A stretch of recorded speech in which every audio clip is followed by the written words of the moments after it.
Guys, ఎలా ఉన్నారు? ఈరోజు తెలంగాణ న్యూస్ హెడ్లైన్స్ గురించి మనం చూస్తే నవంబర్ 24గా స్థానిక సంస్థల ఎన్నికల తేదీని ప్రకటించాలని తెలంగాణ హైకోర్టు రాష్ట్ర ప్రభుత్వాన్ని ఆదేశించింది. టైమ్ ఆఫ్ ఇండియా అక్టోబర్ 2025లో రాష్ట్రం బలమైన జీఎస్టీ వృద్ధిని నమోదు చేసింది. స్థూల జీఎస్టీ వసూలు రూపాయలు 5,726 కోట్లు మరియు నికర వసూళ్లు దాదాపు 23% పెరిగాయి.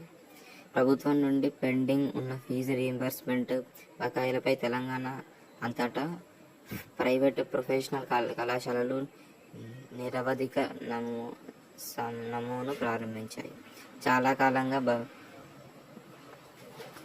జాప్యంలో ఉన్న Srisailam left bank SLBC tunnel ప్రాజెక్టుకు పూర్తి చేయడానికి ప్రభుత్వం అధునాతన వైమానిక సాంకేతిక పరిజ్ఞానాన్ని ఉపయోగిస్తుంది. దీని వలన ఎట్టు విద్యుత్ ఖర్చులు దాదాపు రూపాయలు 500 కోట్లు ఆదా అవుతాయని భావిస్తున్నారు. స్వయం సహాయక బృందాలు మరియు సంక్షేమ పథకాల కోసం చొరవలను ఉల్లంఘిస్తూ రాష్ట్ర నీటిపారుదల మంత్రి ఎన్. ఉత్తమ్ కుమార్ రెడ్డి మహిళలను ఆర్థికంగా స్వావలంబన చేస్తానని ప్రతిజ్ఞ చేశారు.